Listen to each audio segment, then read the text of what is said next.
l'industrie, tous les entrepreneurs me disent peiner à recruter aujourd'hui. Au moment où 3 millions de nos compatriotes se trouvent encore au chômage, cette situation heurte le bon sens. Pour la dépasser, pour faire en sorte que toutes les offres d'emploi soient pourvues, nous devons agir sur tous les fronts. Depuis 4 ans, le travail paye mieux, avec l'augmentation de la prime d'activité de 100 € au niveau du SMIC, avec la défiscalisation des heures supplémentaires et des pourboires, avec les baisses d'impôts inédites. Par rapport au début du quinquennat, c'est au minimum 170 € de pouvoir d'achat par mois en plus pour les bas salaires.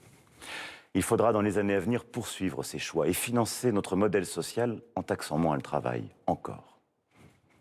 Nous avons aussi beaucoup formé.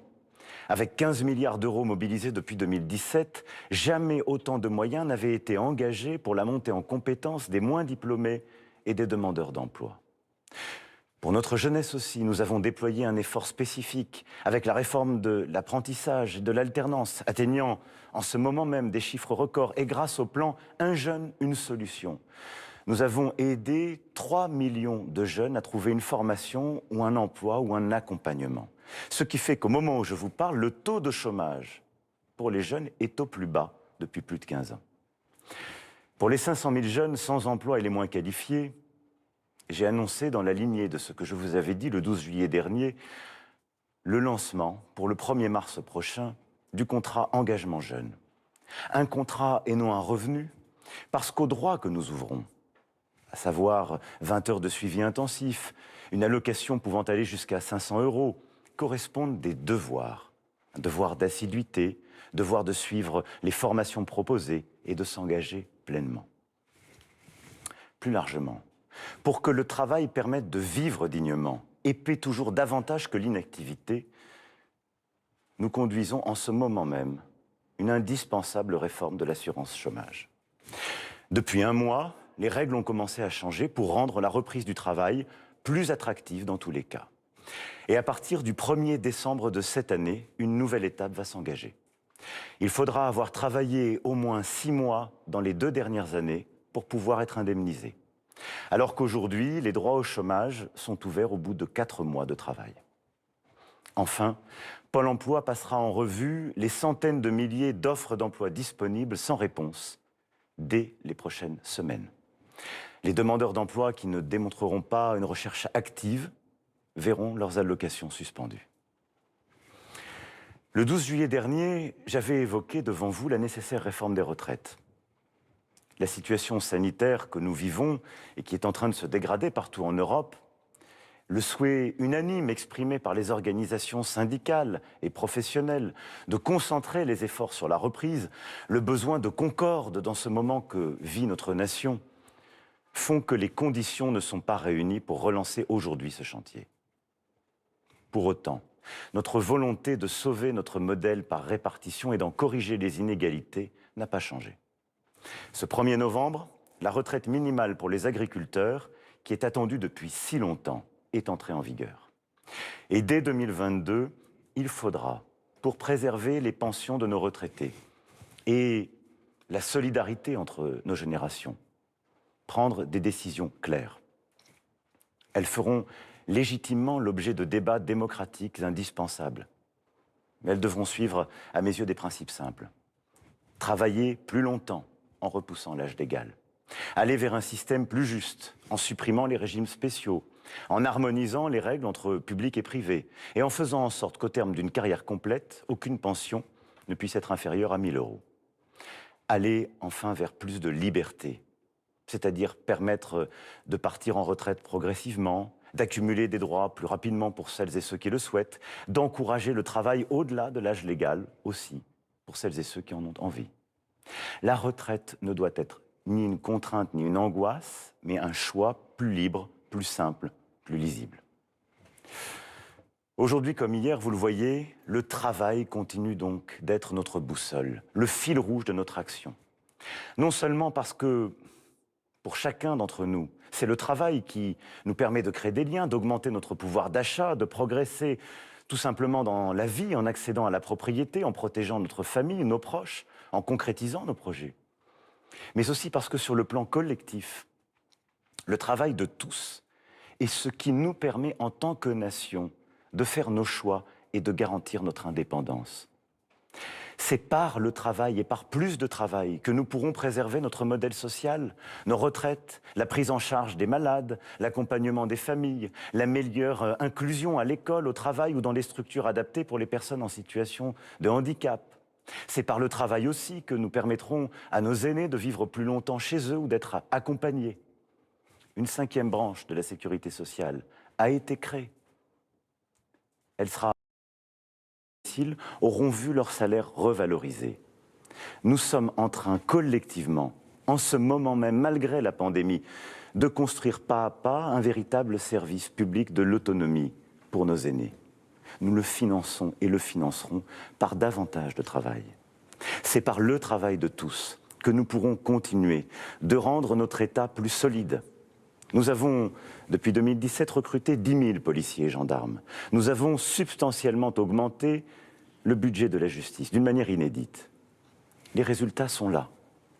36 attentats déjoués, la baisse d'un quart du nombre de cambriolages et de vols de véhicules, des saisies et des arrestations records en matière de trafic de drogue. Mais très clairement, nous sommes lucides sur le travail qui reste à faire. La violence est de retour dans toutes les sociétés occidentales et exige d'aller plus loin. Nous devons ainsi poursuivre et renforcer nos actions pour lutter contre les violences faites aux femmes, pour mieux protéger nos enfants. Et dans le prolongement des travaux du Beauvau, une loi de programmation pour nos sécurités intérieures est en cours de discussion.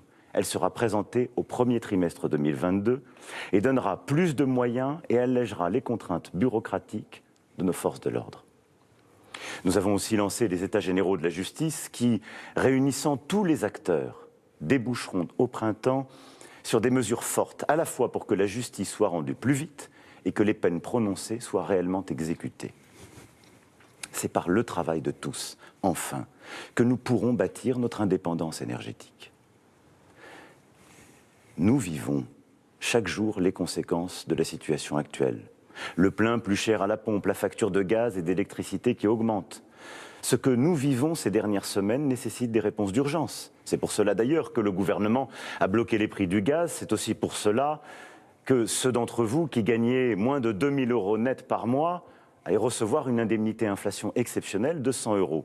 Mais si nous voulons payer notre énergie à des tarifs raisonnables et ne pas dépendre de l'étranger, il nous faut tout à la fois continuer d'économiser l'énergie et d'investir dans la production d'énergie décarbonée sur notre sol.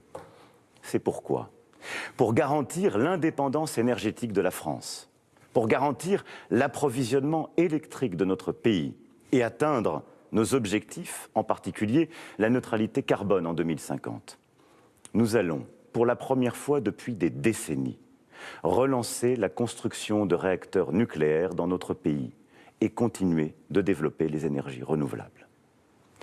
Ces investissements nous permettront d'être à la hauteur de nos engagements.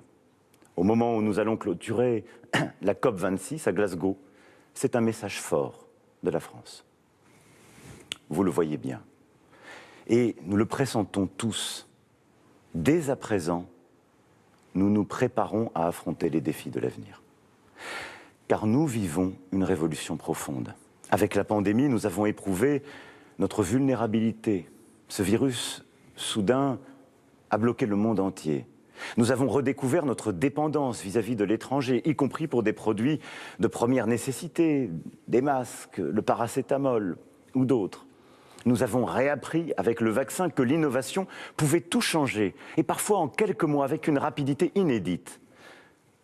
En même temps, les grands enjeux d'avant la crise n'ont pas disparu. La protection de la planète, le défi démographique, le vieillissement, la montée des inégalités. Nous avons donc, d'une manière inédite, tant de décisions à prendre en même temps, tant d'investissements historiques à faire. Pour relever tous ces défis, pour maîtriser notre destin, le marché seul ne suffit pas. Il faut assumer une intervention publique forte, avec, dans quelques domaines clés, des investissements importants. Des investissements de la nation, des investissements aussi de l'Europe.